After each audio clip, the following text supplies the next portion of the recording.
husky sa perú. Stanko, poprosím ťa o interviu s Tonkom, Odrobiniakom, Oravákom, Slovákom v Ekvádore. Nech sa páči. No. Nachádzame sa v mestečku Tutin Ensa, ktoré je súčasne okresným mestom ďalekej džungle Ekvádora. Hlavné provincia je to Morona Santiago s hlavným mestom Macas. Dnes je 8. februára 2013. Sme vlastne v byte, alebo jak by sa to povedať, v byte. V farskom domčeku. V farskom domčeku našeho misionára, salesianského misionára Antona Drobiňaka. Poprosíme ho, keby nám stručne povedal asi ako sa sem dostal a jaká bola tá cesta jeho, až sa teda tuto stretli. Nech sa páči. Ďakujem. Tak ja som vlastne po mnohých kontaktoch, po mnohých uvažovaniach v roku 2005 vycestoval do misií, ekvádorských misií. Mal som možnosť spoznať aj na Slovensku otca Jana Šutku, ktorý vlastne tu pracoval a ešte aj pracuje, lebo tu žije. Takže on ma pozval do misií tu na Ekvádore a v roku 2005 po mnohých tých skúškach, po mnohých tých nejakých vybavovačkách aj úradných, tak sa mi podarilo vycestovať. Prišiel som do Kita, kde ma otec Jan Šutka čakal, ma prijal pekne na letisku, potom som išiel navštíviť s ním salesianský provinciálny dom, tam sme sa stretli so salesianskými autoritami a potom ma zobral do Cuenky, kde on bol v komunite a tam som bol s ním asi 3 týždne. Učil som sa španielčinu, lebo som nevedel nič španielsky. Takže ten odchod bol, hovorím, v roku 2005, v septembri, 8. septembra som odchádzal zo Slovenska a prišiel som tu vlastne 9. septembra. 2005. No teraz by som naviazal na takú otázku.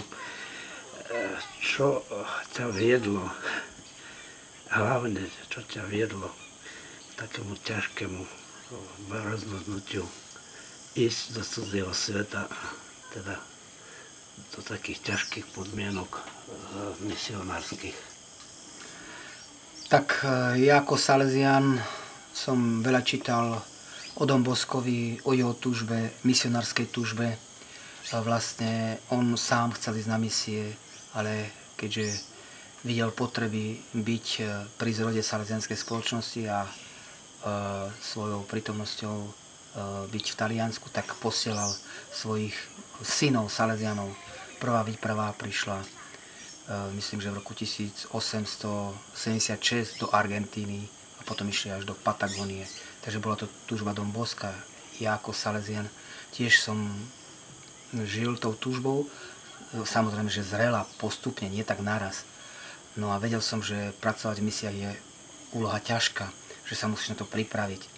Jednak aj po tej stránke psychickej, po tej stránke intelektuálnej a tak samozrejme aj duchovnej. Takže aj som študoval, ale hovorím, že nebolo to až také intenzívne popri tých mojich povinnostiach a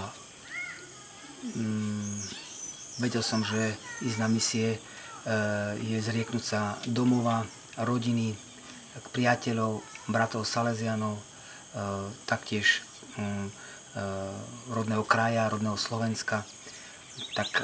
Tak vnútorne som sa na to dlho pripravoval, modlitbou asi 15 rokov. A potom, keď som už cítil, že to dozrelo a keď Don Šutka prišiel na Slovensko a spolu sme slávili obrady Veľkého piatku v Bardejove, tak som tak cítil silnú túžbu, že čas dozrel, si pripravený, už neváhaj.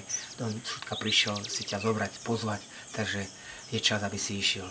Takže už som potom neváhal a tá túžba, silná túžba ísť do misie a ohlasovať Božie slovo, Evanjelium Ježiša Krista aj týmto chudobným ľuďom, Šuharom, kde sme teraz, vlastne bola aj je aj úloha náročná, ale nebojím sa, som ako Slovák, aj ako športovec, bývalý športovec, spierač, tak myslím, že aj Pán Boh si ma po tej stránke fyzickej tak pripravoval, aj po tej stránke štúdií, lebo mal som teda možnosť aj skončiť veterínu aj po tej stránke zdravotnej alebo medicínskej, alebo aj biológia je potrebná vždy aj v týchto podmienkach ťažkých. Takže mať to základné poznanie. A samozrejme aj teológia, aj filozofia, všetky tie vedy, ktoré okolo toho. Takže je to náročná príprava, ale človek, keď má tú túžbu, tak nebojí sa ani zrieknúť sa ani vlastnej rodiny, vlastnej vlasti a ísť aj tam, kde ho Pán Boh volá. Vlastne si nám povedal, že jak hodnotíš vlastne tento tvoj pobyt tu. Si tu už 8. rok. Tak nejak veľmi okrajové, keby si vedel hodnotiť tie ťažkosti alebo prekvapenia, alebo čo si predtým vytvoril takú ideu, jak to vyzerá, a čo sa ti splnilo a čo sa ti nesplnilo. Tak ako hovoria mnohí skúsenejší misionári, že vždy ten prechod je ťažký, veľmi ťažký, lebo žil si v určitej kultúre medzi určitými ľuďmi a zrazu prídeš do iného sveta, iná kultúra, iné myslenie, iný jazyk, iné správanie. Takže vlastne veľká zmena, obrovská zmena. Ja hneď po príchode do Ekvádoru 3 týždne som bol ešte v Cuenke a potom ma poslali ako Salesiana, už som bol Salesian kňaz, do Gualaquisy, kanton Gualaquisa, farnosť Bomboisa. To bola prvá moja farnosť, alebo prvé moje pôsobenie. Tam som bol 4 roky. Takže tam som prežíval tie počiatočné ťažkosti, aby som povedal počiatočnú krízu. Veľmi to vo mne všetko sa búrilo, bolo proti. Nevedel som prijať tú situáciu tak ľahko. Ale čo mi pomáhala modlitba. Modlitba mi veľmi pomáhala a keď to tak už teraz hodnotím, po tých skoro 8 rokoch, tak skutočne ten prvý, druhý rok bol ťažký, ale postupne som prekonával tie ťažkosti a som sa vyrovnával s tou situáciou, takže teraz som akože aj spokojný, aj po tej stránke aj psychickej, aj už poznám ľudí, poznám ich mentalitu, ich spôsob správania, ako žijú, takže snažím sa ich pochopiť. Čiže nie, aby som ja sa uzatváral do svojej štruktúry, do svojej mentality, ale byť otvorený, prijať tých ľudí s tou mentalitou, s tou kultúrou, s tými prvkami správania, ktoré oni tu nažijú. Takže ja som ten, ktorý musím sa prispôsobiť, nie oni mne. Stále si to uvedomujem a snažím sa teda aj takéto prístupy mať k tým ľuďom, naučiť sa od nich viac. To, čo oni žijú, chcem žiť aj ja spolu s nimi. Naučiť sa aj šuarský jazyk. Je ťažký, ešte nehovorím šuarsky, ale postupne sa dostávam